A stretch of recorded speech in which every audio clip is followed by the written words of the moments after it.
ng Malacanang ang mga bagong banat ng Bise. Wala raw itong kwenta at mga disen. 27 isi ang kaso laban sa dating Pangulo. Panahong hindi pa naman si Marcos ang presidente. Ang lahat po halos ng kanina dito sa presidente tayo ay walang basihan, walang kaitan, at nonsense. Maaaring ito ay kinasabi out of frustration dahil ang kanyang ama ngayon ay nililipit sa ICC. Kung meron dapat titigil, Yung before. dahil sa mga paraan na siya mismo ay Ito nakatusa sa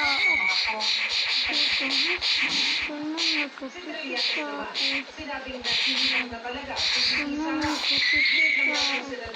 ang kaso ay bunga ng isang malaking na investigasyon na sinabot na sinasakot. Alam din daw ng mga Pilipino na totoong nangyari ang libo-libong batayan sa war on drugs na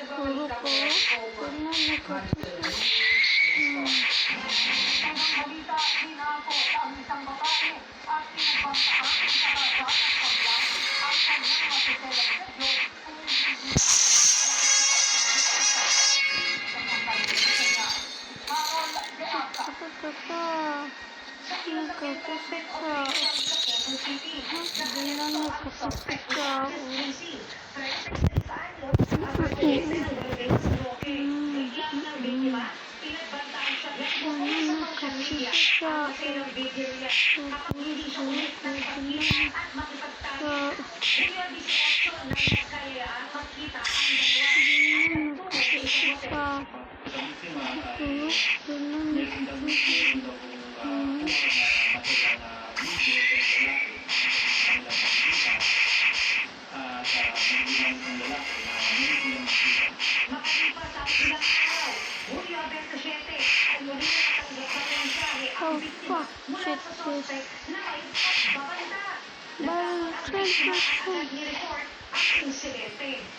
naharap sa kasong pagdarat.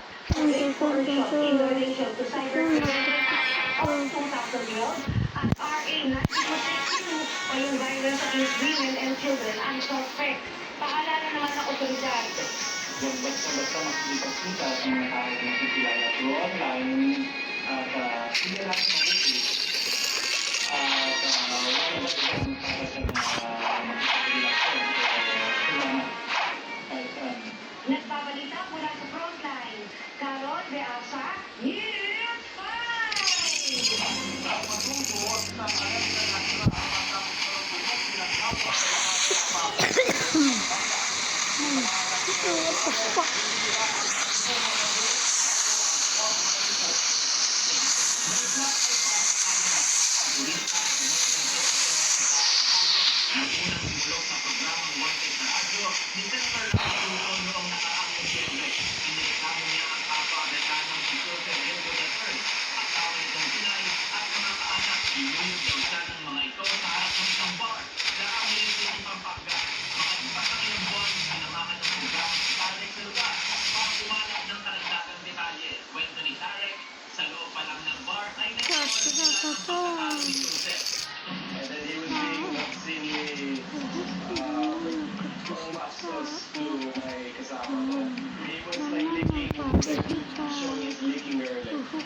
'Sinubukan ng programa sa pagharap ng pagkakailan, pero kung isipin nakikipag-usap nila kay Joseph, iniinit na nagsigawa ng nangyari.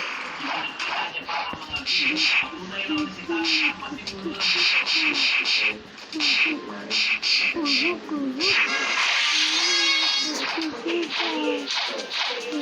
Yes, in Yan ang asawa ni Joseph.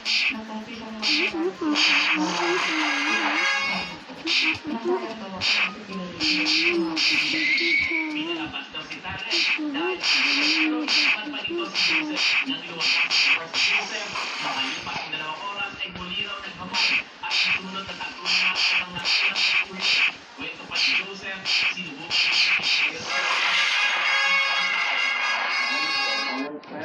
Even there, security doctors were around us, waiters were around us, getting over, shake hands, he pulled away from everybody and walked up. Neither one of us, yes, initiate a fight, lose the fight, and then quit. handa pa rin daw makipagayo si Joseph. Pero hindi siya makapagay ng danyo. Nanindigan si Tarek sa kanyang kwento.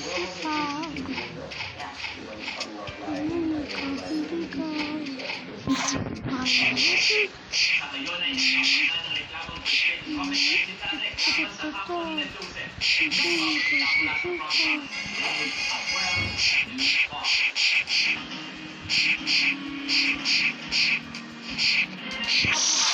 Marcos ang paglabas ng tax record ni Vice President Sara Duterte at kanyang mister na si Atty. Nancy Fazio. Ang pinabutan nito natanggap na ng report na pusotan ng balitang niya. May anong banyo.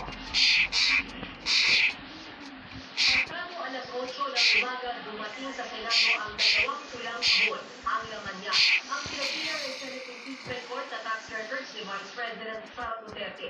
At kanyang mister, si Atty. Manfredi ay tulog sa hiling ng kontribusyon. Pinunod na rin ni Clerk of Court at Senate Secretary Atty. Renato Marco na natanggap ng korte ang mga tulang records. Magpapainulitan niya, pero hindi pa rin nag-impleto ang pagbuli.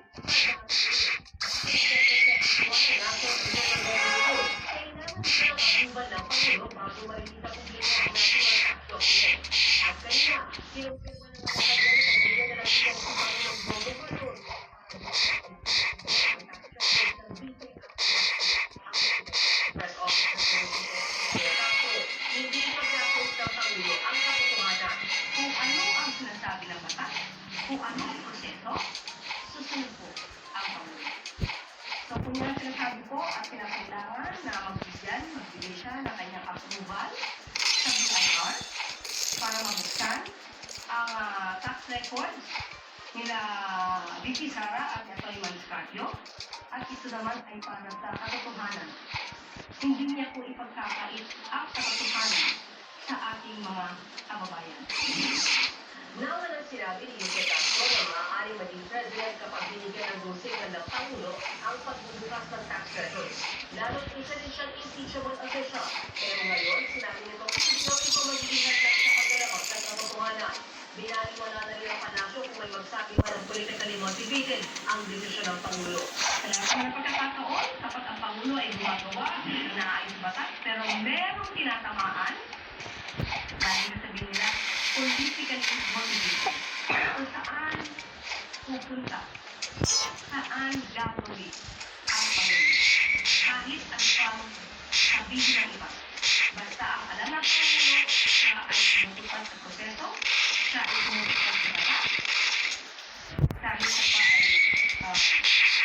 sa paringgan, Bukod sa tax records, dumating din sa Senado ang mga katawan at kakailangan ng Council ng AMLA at sinulat ng mga bangko na pinadala nilang impeachment ng Kusina para isulite ang financial records ng Vice Presidente at ng kanyang mister at 20 kumpanya na may kaugnayan umano sa Government per document, mas patay ay wala yung dito. Meron dito ba?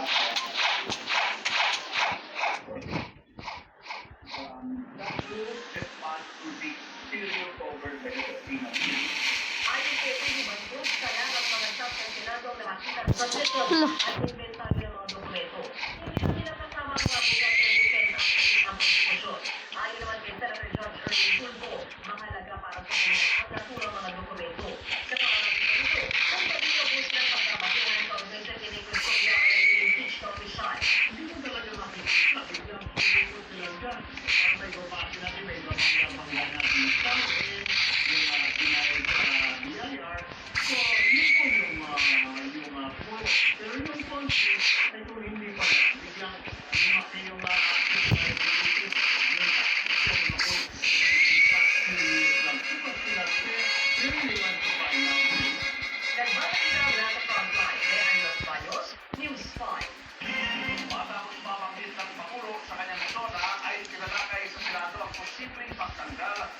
system loss charge mula sa singil sa kliyente. Posible man daw ang solusyonan yan, pero may kasipat pa rin kastusin. Nasa frontline balik yan, Gerard de la Peña. Hinayaan niyo ang mga distribution company na singilin kaming taong bayan na hindi naman namin kasalanan. Sumentro sa system loss charge ang pagdinig kanina ng Commission on Energy sa mataas na singil sa kuryente sa bansa. Ang system loss ay ang kuryenteng nawawala sa proseso ng pagpapadala nito mula sa mga planta. Yabe sa 6 na raman din ha. Bahagi din ito Wala ang na. tinatawag na non-technical system Wala din ha. o ang kuryente na nawawala. Nagani din na kuan. Saneng sibe. Wala. Na? Ayon sa Energy Regulatory Commission, Lagi. ang pagdinig nito pwede naman daw tanggalin ang singil sa consumer sa mga nilalakaw na kuryente na umaabot lamang sa mahigit 1% ng system loss charge.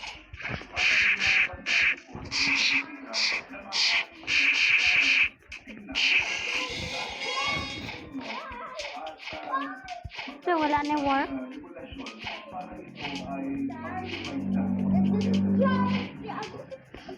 Hans, mama. Agresibo na ang kanilang Papa. mga hakbang sa paghahabol ng mga illegal na koneksyon upang Nag-video ko i-send niya. system loss. Pero Pero ano mo gi-voice? may kaakibat din Wala. itong Kukuan man. Basta kukuan. Kana lang kung kita raduhan, no? Kaya naman sa papa. Para hindi maabot. Yes, may nangyayari pa rin. Teleporting. Pwede pa ko magdiwa. Para ma-achieve natin yung Ha? zero. Pwede pa ko magdiwa, pero dili. Ay, post na yun kay hapit na. 12 na lang. 12 na ang oras. Oh. Post na to. Na siya lang 12 na. Oh. kakarga na naman Ano na? sa salita. Ano na yung pag